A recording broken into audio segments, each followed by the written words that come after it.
Hello, welcome to the Away Day Show here on Back of the Net. My name's Sam Davis. My name's Tom Jordan. We're an AFC Bournemouth fan channel. We travel the country to cover the Cherries, and not so long ago, we travelled to a certain stadium in London. Where was it, Tom? It watching with the little clicky thing. Go on, click it. Spurs. It was. The Tottenham Hotspur Stadium. And this show is all about reviewing the away day. Look, on the pitch, it wasn't a great day for us. What was it, 3-1? We don't talk about on the pitch on this show, Sam. We don't, because it's all about the experience Yeah. off the field. And we cover a number of different factors, including, Tom. Yes, we talk about the car parking, what it's like to get there and where to park, etc. The pre-match away pub, the walk across to the ground. We do the wow factor now, where we get a fan that's never been before to talk about that. So we'll cover that one. View from the seat, from the away end, pint to pint, price, quality, the noise from the home fans, and then the value for money at the end. And So- we culminate that. How do we rank our information? Right. How do we do it? A number of categories in a sexy little tier list. Let's see it. No, it is. Figure beauty at the top, which is 10 out of 10 basically. Then we go down to happy enough, above average, not the best, just rubbish, and just can't score this. And then we can calculate all of that. Oh, I see what you've done there, Yeah. because each of those has got a numerical value. Correct. I suppose it culminates in what, a league table? Yeah, that's right. Bang on, mate. And then you whack them into a league table. Then over the course of the season, we'll see where they all finish, and from our away days as a whole. So, yeah, it's quite tight up there at the moment. Man United Yeah. leading the way. It was a bit of a surprise. Sheffield United at the bottom, which unfortunately I used to. So, let's get going. So, firstly, it's car parking. And there's a little bit of a caveat to this, Tom. You know what? Go on. Because we've got the train. Yeah, we did. It I went ran- over train to London. It ran on time. Yeah, that's true. Couldn't believe it. But look, we have parked in North London before. I think we parked at like a Tesco's near Enfield. Then we got the train. Oh, yeah. And then from there, it was relatively easy to get to Seven Sisters or wherever we needed to get off. But this time we thought we'd go for the train. Now, if you are parking the car, there are a few spaces on Just Park or your parking space, and you're paying upwards of £10. Yes. It's not that cheap. Of course, the nearer the stadium you are, it's going to cost more. But if you go sort of on the outskirts near a tube station, you can get relatively cheap. Some people might know residential parking spots as well, like we do for Palace, where you can park for free. However, in terms of the train, though, in our journey in, it was actually relatively pain-free, wasn't it? Yeah, it's London. I'm never a fan, but yeah, it wasn't too many problems. As you say, it was New Year's as well, so we're a bit kind of anticipating some more issues really. But it was okay, wasn't it? What did we do? We got onto Waterloo, and then we just had to get. I'm trying to remember if we had to get two. Did we have to get two tubes? Yeah, across? we think a couple of changes. Yeah, but it was pain-free for London, I suppose. It is. A lot of people who've got older cars or diesel cars are stunned by that ULEZ charge, which is even expanded as far as like Richmond. So even if you are planning on, obviously a lot of people drive up the M3 and then they come off Richmond, and then they can easily then park up sometimes by the rugby club and then tube it in from there. But even that is within the ULEZ. But overall, I think for car parking, for travel, what are we going to score on our tier list, Tom? That's 1 or 2, isn't it? It's 1 or 2. Is it above average? No, so I'm gonna have to put it in not the best, because it's kind of middle of the road really, but it is still London and they can't help that. But London's always a little bit more of a pain, but it was pain free, as you said. Yeah, and in terms of the pub now, pre-match, post-match, we went to it post-match this time. However, there are various options when it comes to away fans. The Antwerp Arms is one of them as well. Very small in there. People often spill out onto the road and onto the other side by the field or the green that's opposite, but also the Beehive as well, which is a huge pub. For a huge pub though, it's only got like 3 urinals. Oh yeah, I can't remember that. Yeah, no, you're right. Yeah, I do. But it's brilliant, and actually, I do quite like it. What annoys me is I connected to their Wi-Fi, Right. and then 2 days later, I got an offer which gave you 33% off all drinks. Oh. It's like, why can I have that then? Waiting for the cup draw, like. Yeah. But you know what? Yeah, well, I think the fact of the matter is we went there after the game, which we don't always, so it shows that we've obviously had good experiences there.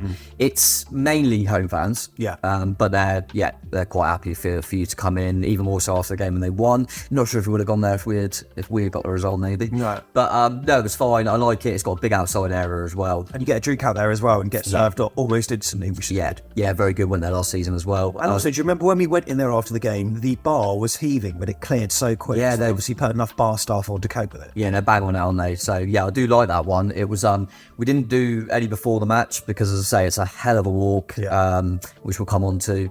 And I think almost credit to Tottenham is that because of their new stadium, the concourse is very, very spacious and nice. So you think, oh, if I have to have a few beers before the game in the concourse, then I'd rather just get in there. So we kind of done that. But that's what we did. Yeah, of course. Yeah. So we were there quite early, or early-ish at least. yeah. But in terms of, if we're going to go more on, obviously this is the pub section. So if we're going to go more on the Beehive, I do like it. Yeah. And I do think, oh yeah, I like the Beehive. So that's a good, so I'm going to put it in happy enough mode. Yeah. Because I do like that pub. It ticks most of the boxes. So of course, so the nearest tube station to that, I think is Bruce Grove, is it? Yeah, that's right. And then, but the thing is, that was closed. Yeah. Now you can. Is White Hart Lane Station? Was it even open? Because we got confused. So we as with many others, we got off at Seven Sisters, which is a hell of a walk. I didn't realise how long it was. It's such a walk. And because of the size of the stadium, you see the stadium and think, oh, we're nearly there, and you're on another 20 minutes. It's just so ridiculous. And we were gagging for a wee, so we had to go in some temporary little things. Look at this. Look at this. I mean, is this what we're all about, mate? Pissing in the street? Yeah. That's effectively what we were doing. All for it, mate. It was all right. But yeah, it was a hell of a walk. And yeah, when you've had that long walk, the last thing you want is for the dogs to randomly sniff you out and wear that for the first time. Yeah. So what was that all about then? Well, then obviously they have the dogs to... Are you a drug user, Tom? Not, which they confirmed soon after. But there was a few of us, actually. I don't know if the dogs were just on one that day, but there was a few of us and we're emptying all the stuff. None of us have got anything. And it was fine. You never know, do you, with these sort of things? The dogs are so... You might have just walked past an area and it just I don't know. But that was annoying because I thought, a massive walk. I knew I had a pint waiting for me as well. But yeah, the walk is a killer.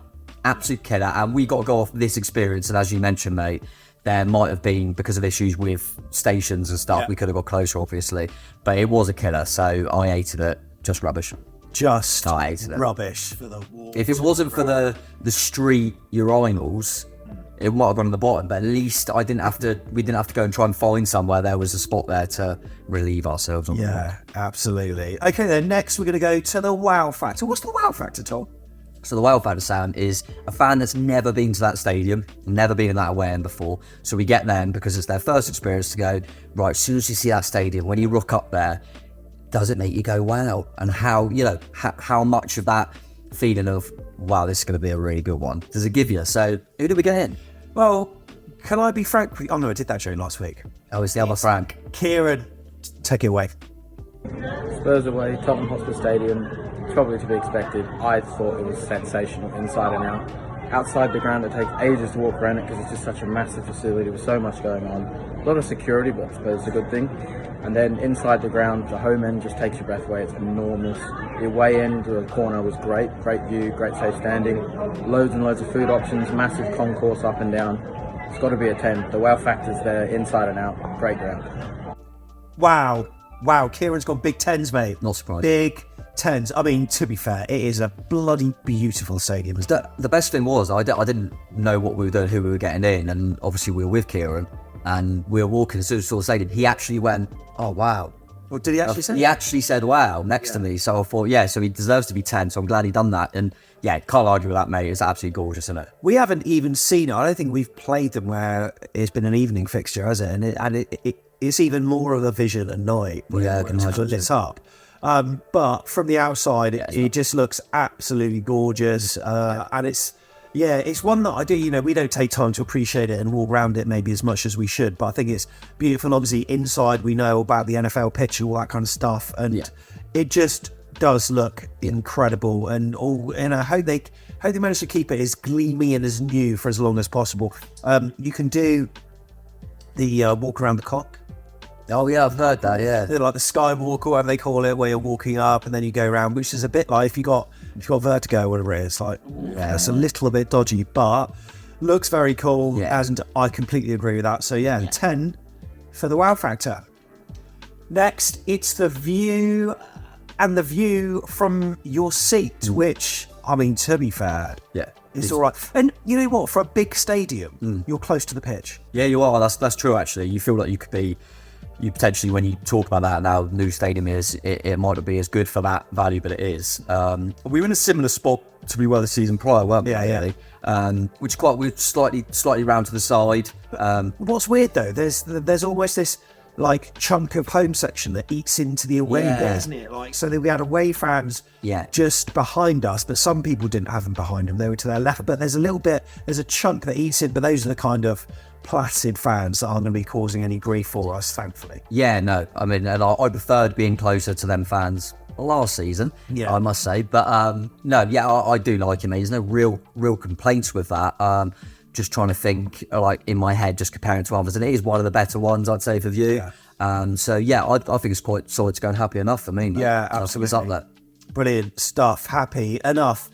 Next is Pie and a Pint. Now, we validate the Daily Mirror's Pie and a Pint prices. They published an article at the start of the season that let fans know the price, unsurprisingly, of a pie and a pint. I had a pie, and I've got to say, it was not bad. You know what? And I went back for a sausage roll.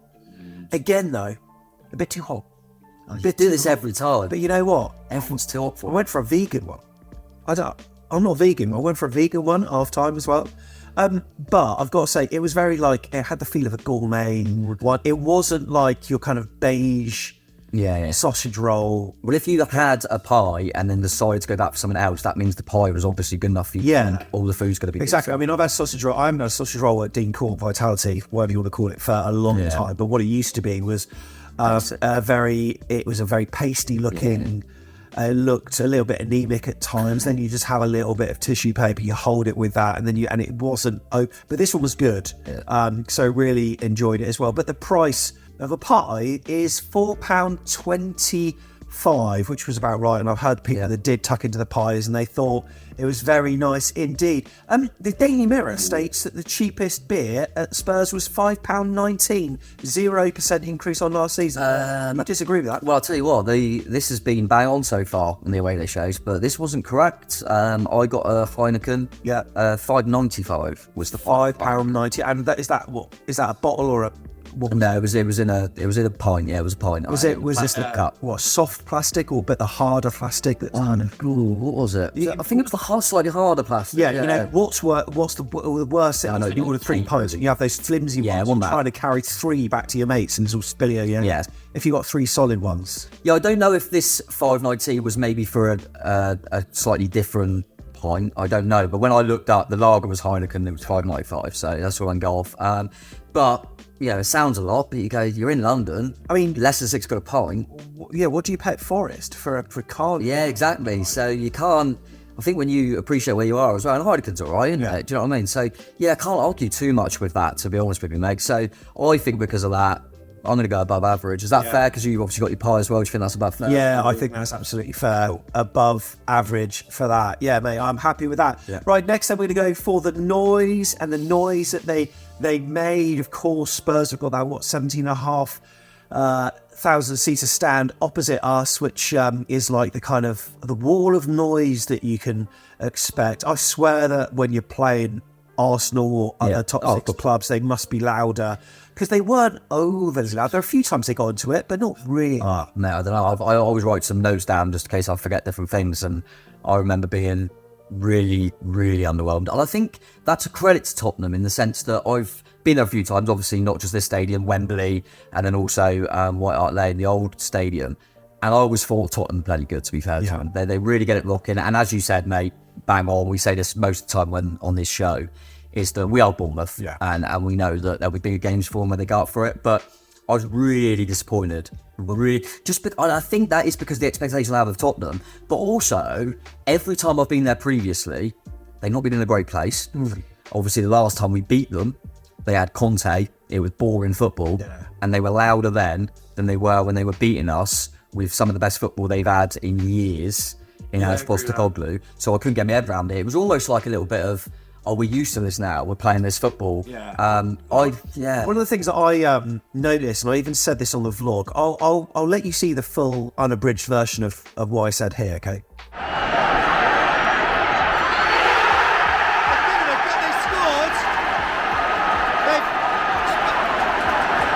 Spurs have scored, but we all think it must be off. It's got to be off, no?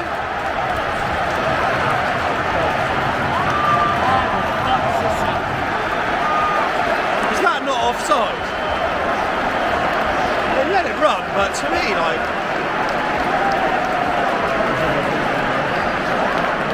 like there's a hush amongst the crowd. I mean, I don't think they believe it, unless this is just what it's usually like when they score.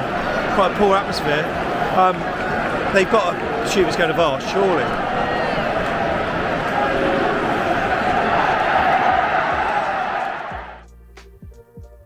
So yeah, this was after the goal for the 2-0 goal, Heung-min Son, where it was a really kind of muted celebration. Now, I don't know if that's because they thought this could get ruled off him. Right. Do you remember, all of us were screaming, like, he must be offside at the end. VAR didn't even touch him because I think Max Aarons was playing him on by quite a bit. But then when they had the break, then there was like a pause for 30 seconds, and then the stadium announcer said, "Make song," and then everyone started to be loud then. But it was very muted, I thought, for, a 2-0 lead against the informed team in the division. So but maybe it's just because it's us. I don't know. I don't know. I don't know if I'm sure Tottenham fans, if they're watching, will let us know. But I don't know if it is the new stadium. It does take a while, and maybe it's harder to get that atmosphere going because the old White Hart Lane was actually rocking most of the time. So I'm sure that plays into it. I was more surprised than anything because I thought, if he's taking only lead with Ange Ball at the moment, they're going to get this place rocking. And I never felt like it was. I can't really, and I've just got to be honest for that, mate. So for me, I'm going just rubbish for the atmosphere. Yeah, I just thought it was really poor. And you know what? There are going to be Spurs fans. Look, we had it in our Forest video where people were like, how on earth can you score it like this? Well, because we experienced it. Yeah. And, that is what it sounded like. And it's not any kind of personal vendetta. And also, we're not comparing it to our sound that we make of our time, because we know that we're rubbish. I was just about to say that, but it's nothing. Yeah, because obviously, if we had to if we done this every week for our home atmosphere, we'd always be low. Yeah. So this is no kind of bitterness, anything, nothing to do with it. It's actually weirdly more. I think I kind of mentioned it. Is probably a little bit more of a compliment because normally Tottenham's rocking, so I think my expectations high with Tottenham. Yeah. But yeah, I'm hoping that was a one-off, and it was like I say, I don't know, just one of them things, and maybe in the end they got a few goals, were comfortable, and kind of went through the motions. But yeah, I was disappointed with their atmosphere on the day, mate. Yeah. Okay, so there we go. Next, then, we're going to be going for the value for money overall. Yeah. There's a few things to consider. Matchday programme, which is a little bit more expensive than you'd pay at Decor. I think it's £3.50. I haven't bought programme in ages, by the way. No, I know. I feel like I wish it. Now, when was the last time you bought programme? I bought for other people that know I'm going and go, can you get me a programme for this game? Potentially. When was the time that you... But got one for myself, I honestly can't remember. I wonder what they could put in programmes to make them more like, okay, I need this. I think there was one actually, it just comes to bed then. We had a friendly. I think we were back in the Championship first season. So back in 2013, 14, something like that. I played Yeovil in a friendly and I had to do a written piece. And I knew I was in the programme. You know what? So that's why I got it. think I did one similar for representing AFCB for Fulham or Watford. And I did, that's probably the last time. I think Liverpool maybe I did. Can't remember. But social media those days, isn't it? Yeah, I know. You always like social media. So... And then you take into account the price of a pie, the price of a pint, obviously, as well, travel, etc. Yes. I don't look at Spurs as being, okay, for instance, I don't look at Spurs as being one of those away days where, oh my God, I'm going to be like financially taken this week. Not compared to, say, West Ham. Yeah, or Chelsea.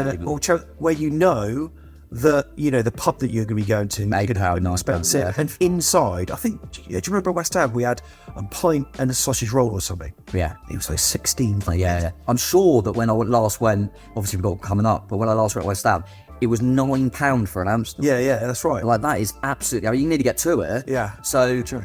Yeah, I agree with that, mate. I think overall, considering it's London as well, which obviously you've got to take into account, it's always going to be a little bit pricey. I still think I'm relatively happy, so I was going to put it in above average. Above average, yeah. I would agree with that as well. So then, we've calculated it up. I've already worked out along the way. That's what I do these days. I'm intrigued. So look, let's take a look table. At the league table as it stands now. And I can reveal... I know where I think it should be. Go on. No. All right.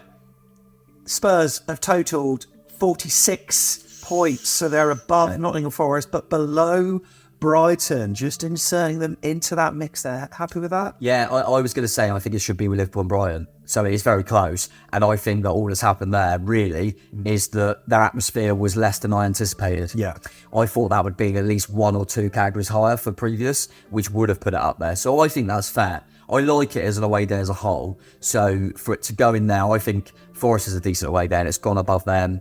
And I think the top four had really good experiences this season. So I think that's fair, mate. I still can't believe that Man United are where they are. And I'm looking at that, right? And I'm looking at that thinking, I think we should almost recalibrate it. Really? Well, we might have to come to it, mate. Well, we always, check in with us because we do normally, this is the first time we've done this layout, this format, but we always have a little look at the end, don't we? Because I think what happens is when you come to an end of the season or you've done all the away games, it is easy to compare then. You go, oh, we thought that was that, but actually, after playing all them, it wasn't that. So we will look at the end of the season. So it wouldn't shock me, potentially, if Tottenham go a little bit higher. I mean, is Line Bar for Manchester United, is that on par with the Beehive, do you think? No, exactly. The Beehive. Exactly, the Beehive. Now, we've scored the Beehive 8. We've also scored Line Bar 8 as well. That's what's difficult, though, because I might, in my head, I might go, that's slightly bad, but they do both deserve to get in that category, in my opinion.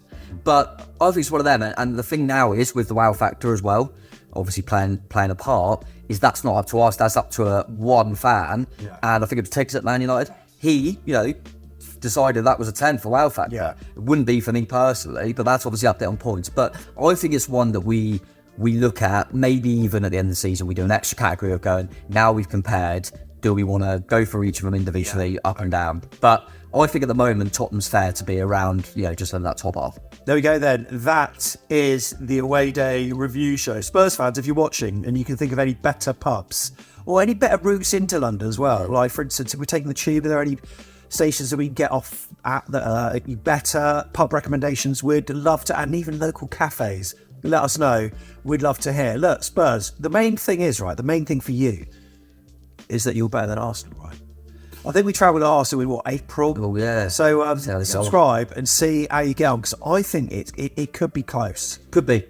Yeah, like saying, and also we like the pub for Arsenal. Yeah, we do, and like I say, context is everything. And at the end of the day, you never know when you're going to play these teams. I think travel as well. We haven't said it enough in there, but we Tottenham as New Year's. Yeah, everything's going to be a little bit more repaid. Yeah, so put that into context. But yeah, I like Tottenham overall as the away day. Looking forward to going there again next season because we'll both be in the same league. Yeah, so happy days, mate. Happy days. Look, thank you for watching. If you haven't already, we'd appreciate it. If you like the video, share this video with your Spurs supporting chums. And we'd love to get your feedback as well. Even if you're massively pissed off with us, just let us know. Hit the subscribe button and we'll see you in the next one. Who are we playing next away? Who was the next away game? West Ham. Oh, shit and brick.